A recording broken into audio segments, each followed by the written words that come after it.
Hello, and welcome to Our Toronto. I'm your host, Tony. The TTC has announced that they will be purchasing an additional 60 new streetcars that will hit the streets of Toronto by the year 2025. And today, we are going to go through the details of this news. Currently, the TTC operates a total of 204 flex streetcars across its network in downtown Toronto. But they have planned to receive an additional 60 flex streetcars that are manufactured in Thunder Bay, Ontario. This will cost a total of $568 million, which will be funded by all three levels of government. This means that the cost of each streetcar comes to $9.5 million when you do the math. But the question is whether this is really a good investment for the TTC to be adding additional streetcars to its network. Since the pandemic, the downtown has been much slower to return to normal than other cities. This is due to the fact that many people have not returned to the office, are planning not to return to the office at all, since in some cases this is a permanent change. And lastly, because many small businesses downtown have gone out of business within the past few years. According to the TTC, only about 70% of riders have returned to the commuting downtown since pre-pandemic levels. This is all the while that the TTC is plagued with many other problems, such as the Eglinton LRT, which still does not have an opening date still as of yet, the violent incidents that continue to happen on the TTC, and buses that are stuck in traffic during rush hours, along with all of the people that are driving on the roads. To the TTC's credit, violent incidents have been down, and the Commission has committed to adding additional security, special constables, and social workers to the network.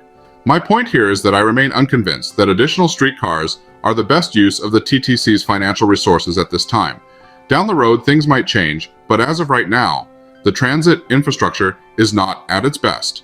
The TTC has many other more pressing challenges that it should be spending its money on, such as upgrading the subway cars on Line 2 to the new ones, adding more dedicated right-of-way lanes for the buses. This of course includes completing this for the new shuttle buses that replaced the Scarborough Rapid Transit Line 3 that was shut down last year. So far there is complete radio silence on what will become of the Line 3 right-of-way tracks since it has been closed.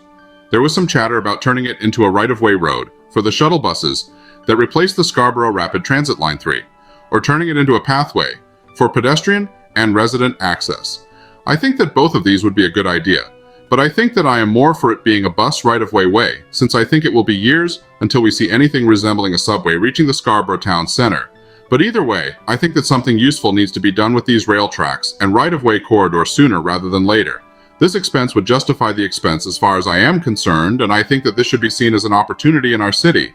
Going back to the cost of a single streetcar unit, these will each cost $9.5 million. So to put that into perspective, a brand new electric bus costs about $1.5 million.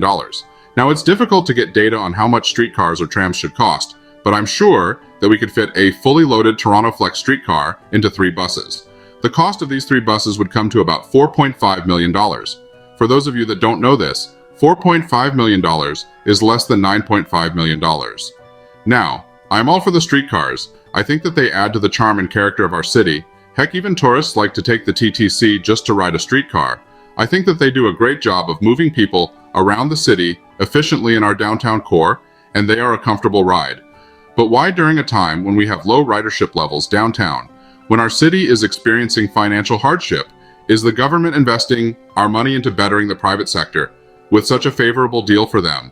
I am all for the expansion of our transit infrastructure, and I am completely red with the fact that this contract going at least to a Canadian company up in Thunder Bay that will create jobs, but it will also enrich corporate interests.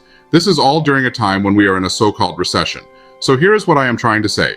Why was it that during a time like this, and given all of the circumstances, that the TTC was not able to get itself a more favorable deal?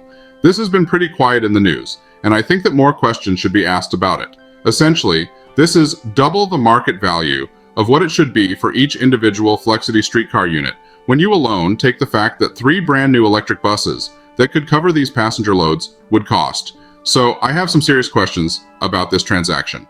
But I looked into it, and in 2015, when the TTC made its original order for 204 Flexity streetcar units to replace the aging old ones, this cost a total of $1.2 billion.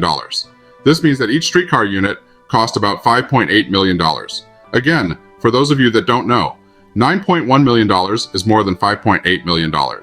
Now, even if you are to give the benefit of quantity discounts given to the first order that was made back in 2015, This is a 56% increase to the cost of each streetcar unit. This is greater than the inflation that we have seen in real estate in the city of Toronto during the same time period. And the government has said that housing affordability is a problem.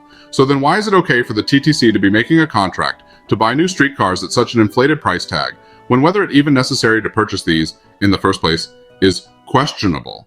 I hope that you liked the video. If so, please give it a like. If you're not subscribed and want to be notified of new videos that are released, please click on the Art Toronto button here.